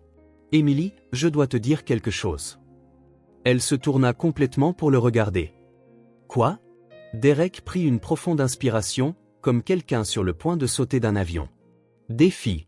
Quelqu'un que je voulais conquérir parce que j'obtenais toujours ce que je voulais. Et tu étais différente. Emily ne dit rien, elle écoutait simplement. Mais à un moment donné, continua Derek en passant une main dans ses cheveux, il ne s'agissait plus de te conquérir, mais de toi. De la façon dont tu ris quand tu penses que personne ne regarde. De ta concentration quand tu résous un problème complexe. De la façon dont tu ne recules jamais devant un combat, mais tu n'es jamais cruel. Il s'arrêta, la regardant droit dans les yeux. Emily, je suis tombé amoureux de toi. De la femme intelligente, forte, drôle et complètement impossible que tu es. Et je n'ai jamais rencontré quelqu'un comme toi. Emily resta silencieuse un long moment. Derek commença à devenir nerveux. Emily, peux-tu dire quelque chose ? N'importe quoi ? Elle sourit, un sourire calme et entendu. Derek Stone, je le savais déjà. Quoi ? Je savais déjà que tu étais amoureux de moi. Et tu sais quoi ? J'attendais juste que tu arrêtes de tourner autour du pot et que tu le dises enfin. Derek cligna des yeux. Tu savais ? Derek, tu as saboté du matériel de bureau pour m'impressionner. Planifié des dîners élaborés. apporter du café gourmet tous les jours pendant une semaine. Et tu pensais être subtil? Je pensais être charmant. Tu étais prévisible. Adorablement prévisible. Et toi? Derek se rapprocha. Qu'est-ce que tu ressens? Emily s'approcha aussi. Je pense que tu vas devoir le découvrir. Derek n'eut pas besoin de plus d'encouragement. Il se pencha et l'embrassa. L'embrassa vraiment cette fois. Sans hésitation, sans interruption, sans jeu. Emily répondit immédiatement, comme si elle attendait ce moment depuis des semaines. Le baiser était tout ce que Derek avait imaginé et plus encore. Doux, mais avec une intensité qui fit battre son cœur. Quand ils se séparèrent, ils souriaient tous les deux.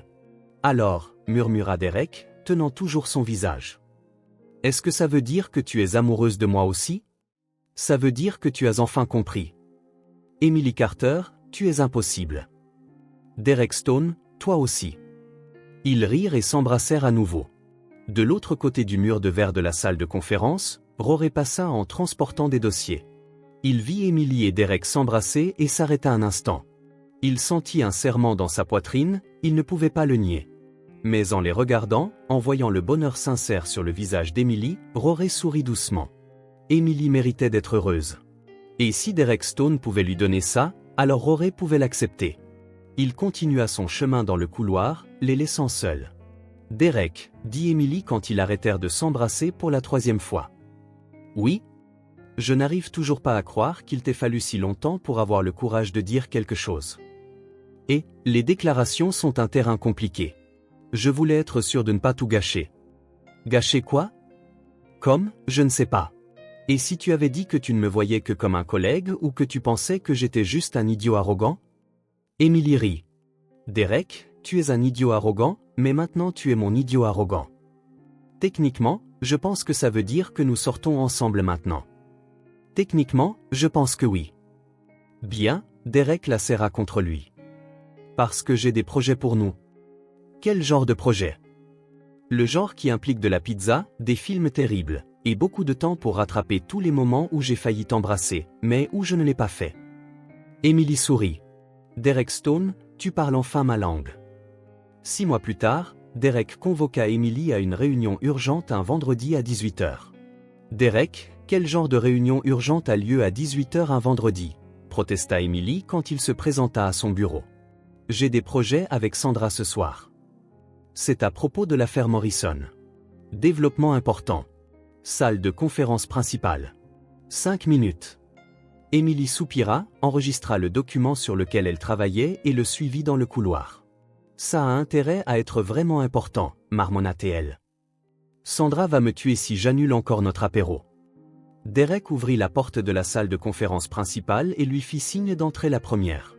Après vous, maître Carter. Emily entra et s'arrêta net. La pièce était transformée. Des pétales de rose couvraient le sol. De petites bougies diffusaient une lueur chaude et les murs étaient décorés de photos. Des photos d'eux depuis le tout début. Il y avait une photo de la Toyota argentée d'Emily garée devant le café, prise le lendemain de l'incident. Une photo d'eux se disputant passionnément pendant l'affaire Bancroft, tous deux gesticulant de manière spectaculaire. Une photo du bureau d'Emily le jour de sa promotion. Même une terrible photo floue que Sandra avait secrètement prise d'eux s'embrassant dans la salle de pause. Derek, murmura Emily, couvrant sa bouche de ses mains. Qu'est-ce que c'est ? Ça ? Derek se tenait au milieu de la pièce. C'est notre histoire. Il pointa la première photo. Ça a commencé avec toi pensant que j'étais un criminel. Puis une autre, ça a continué avec toi me prouvant que j'avais complètement tort sur tout. Et enfin la dernière, et ça a mené ici, où j'ai réalisé que la femme la plus incroyable que j'ai jamais rencontrée était juste devant moi depuis le début. Derek s'agenouilla au milieu des pétales de rose, sortant une petite boîte en velours de sa poche. Emily se mit à rire et à pleurer en même temps. Derek Stone, tu es complètement fou de toi, termina-t-il. Emily Carter, tu es la plus belle erreur que j'ai jamais faite. Veux-tu m'épouser ? Emily regarda la bague, simple, élégante, parfaite, puis Derek, agenouillé dans ce qui était censé être une salle de réunion d'entreprise, mais qu'il avait transformé en quelque chose de magique. Oui, dit-elle en riant à travers ses larmes. Oui, bien sûr, oui. Derek se leva et l'embrassa, la soulevant du sol alors que les pétales de rose volaient autour d'eux.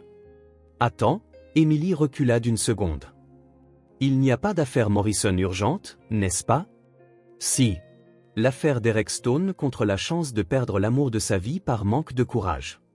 Tu es impossible. Je suis fiancé. Grosse différence.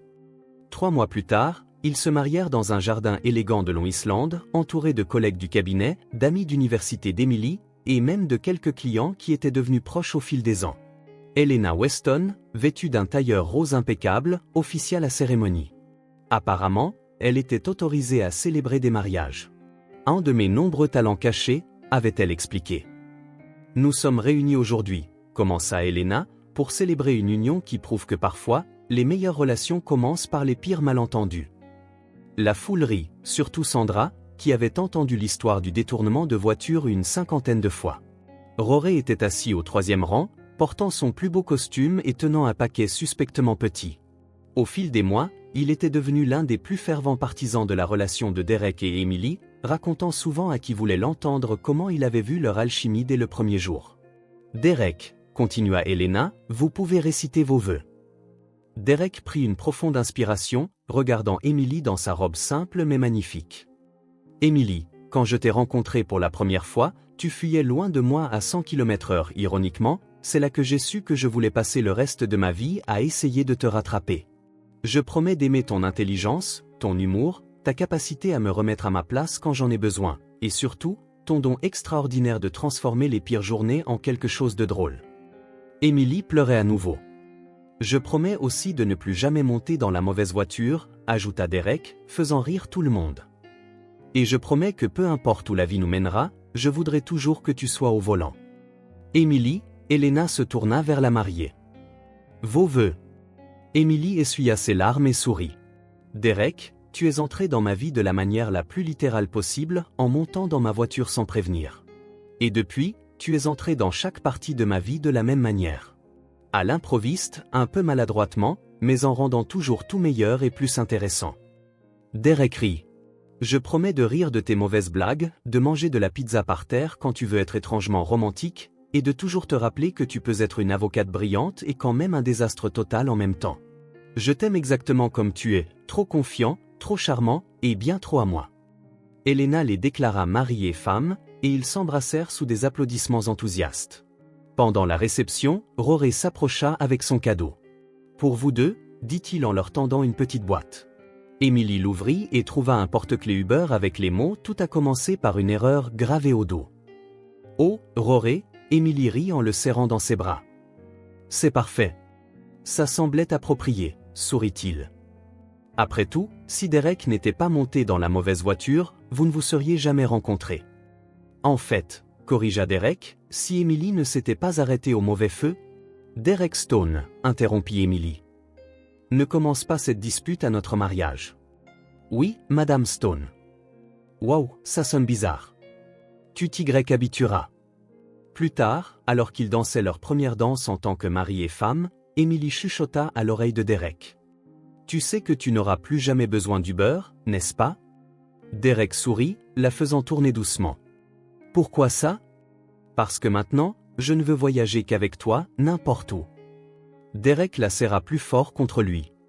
Emily Stone, tu es toujours la chose la plus certaine qui me soit jamais arrivée. Même si tout a commencé par une erreur. Surtout parce que ça a commencé par une erreur.